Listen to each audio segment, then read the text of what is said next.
நான் வீட்டுல stove off பண்ணனா இல்லையா?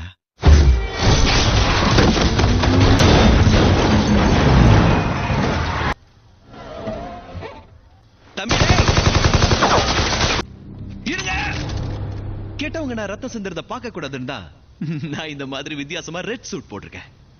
இவன் நல்லா யோசிச்சு செஞ்சிருக்கான். பிரவுன் பேண்ட் போட்டிருக்கான் பாருங்க. கூட சேர்ந்து எண்ணுங்க. சூப்பர் ஹீரோ போஸ் பாத்தீங்களா?